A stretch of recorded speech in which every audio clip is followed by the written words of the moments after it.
As I'm about to begin, I'd like to greet everyone who's watching us as we are live streaming, especially those of you who are physically unable to be here. And you're the reason we do this, really, because we know that you're able to enjoy a service, all of our services, in the way you're able to. I'm at that point in my life when I'm beginning to empty folders. I went into my desk and I found an entire drawer filled with old class notes from my rabbinical school years. I had not opened that drawer in 50 plus years. But as I was looking through, I found the following story. I had clipped it. Remember when you used to clip everything before you could save it and all that kind of stuff? But I didn't include the name of the author. But since this is Yom Kippur, I hope I will be forgiven. Now here's the story I found. 50 years, it was crumpled. People who would pass the fashionable Rothschild mansion in the quarter of London would notice that Rothschild's mansion had cornices that were unfinished. Puzzled, they would ask each other, cannot the wealthiest man in England afford to finish these cornices? Or is it just carelessness or untidiness? And the answer is neither. And the explanation is quite interesting. Lord Rothschild was a very pious Jew. And every pious Jew's house, according to one tradition, must have some part unfinished to bear testimony to the world that its occupant is only a pilgrim upon the earth. The incomplete cornice on the Rothschild mansion seems to say to everyone who's hurrying around in life, through the streets, the maddening crowds, this is not Lord Rothschild's home. It is his inn, his hotel, where he spends a brief interval on his journey to eternity. You have heard it expressed many times. Birth is involuntary and death is inevitable. Or in the book of Ecclesiastes, there's a time to be born and a time to die. And the following might be familiar. Life is a sacred pilgrimage made stage by stage from birth to death to life everlasting. Each one of these reminds us of the passage of years, the opportunities that life does present to all of us, and also the many challenges we have all faced. Now, after I have delivered a eulogy, when complimented, my response is consistent. Rabbis do not write eulogies, they edit material. Some rabbis, all of ours at Temple Israel, are adept at editing and delivering a touching and a thoughtful eulogy. If family members are speaking, I let them know at the meeting that I will listen to everything that they are saying. And since I am the final speaker, I might say very little, or I will edit what I have already prepared. Eulogies are always a partial story, prepared with love, with gratitude, and at times great sadness. In a recent article in the New York Times, I was introduced to Robert D. McFadden, who is retiring at age 87. Very proud of that man. He had many roles while writing at the Times, among them preparing material for obituaries before important people had died. He chronicled hundreds of consequential lives, some famous and some less so.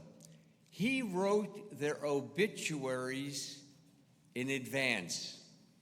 And at his retirement, he indicated that he had 250 obituaries waiting in the pipeline, each one awaiting its day. A few examples of beginnings of the eulogies are included in the article, which I will take the liberty to condense. Jean Nidich, one of the founders of Weight Watchers, who died in 2015. She never ate dessert in public. But at night, by the dim light of the refrigerator, she gorged herself on goodies. Now, I did see our own Florine Marks of blessed memory walking through many buffet lines with grapes on her plate. A second, Jeremiah A. Denton, Jr., Vietnam, POW, who died in 2014. Tortured for 10 months and beaten repeatedly by his North Vietnamese captors, threatened that there would be more when the propaganda broadcast began. Pretending to be blinded by the spotlights, he began blinking.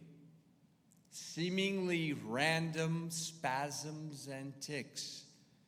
Beaten again and again, but hoping that America would detect his secret message in Morse code. A final, Francis Oldham Kelsey, who died in the year 2015, saved U.S. babies from thalidomide. When the application arrived in America, the drug had already been sold in Europe for morning sickness, and the application actually seemed quite routine. Dr. Kelsey, a former family doctor and professor who had just taken a job at the FDA, was troubled. Thus began a fateful test of wills. Merrill, the manufacturer, complained to her bosses, calling her a petty bureaucrat, but she persisted. By late 1961, the terrible evidence was clear.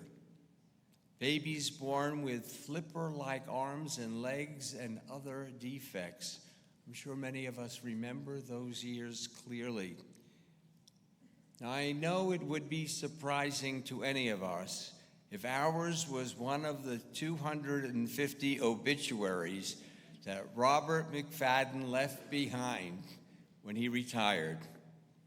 So, if you're not included in the 250, what would you like to be the opening lines or paragraph in your obituary or eulogy? You can leave it to your family to make that determination, but how interesting it might be to pause and to write your own opening statement. I've created a few new examples based upon past eulogies that I have written. The first, a mild-mannered gentleman. I played golf at age 85. My score was the lowest of all of my friends.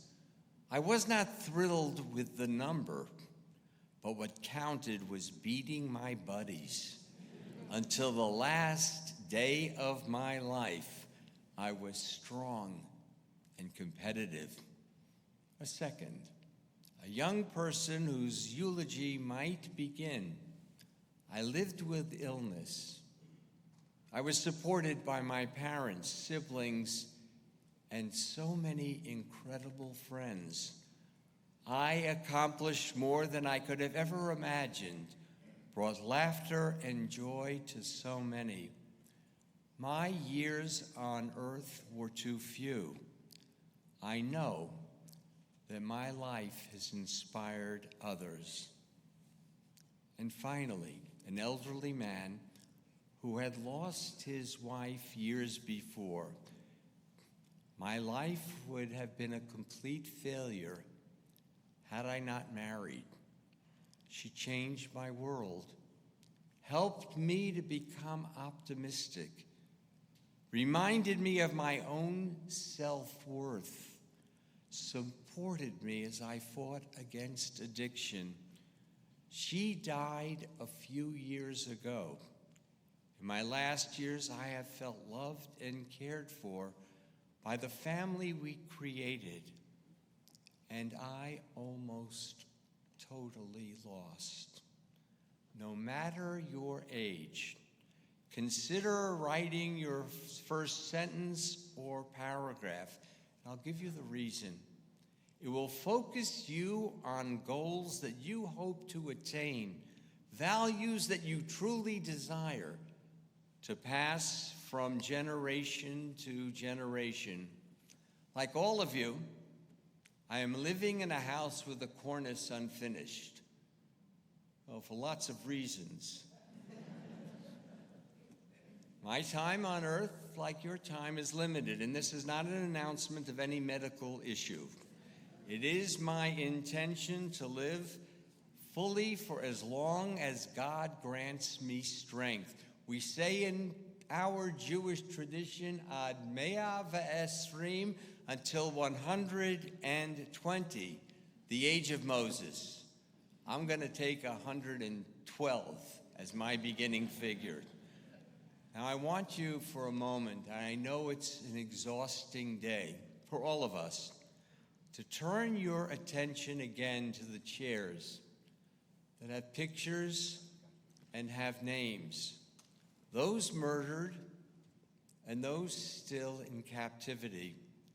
Years from now, the hostages who have been freed and those who will be freed, their obituaries might begin with the following opening statement: taken captive on October 7th, and then continue with the story of a life lived with meaning, purpose, and love in the land of Israel, the land of Israel no longer under siege.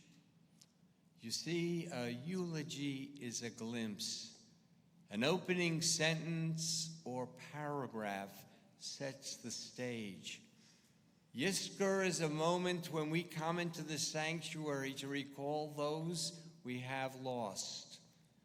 I have, in my career of 53 years at Temple Israel, written many eulogies.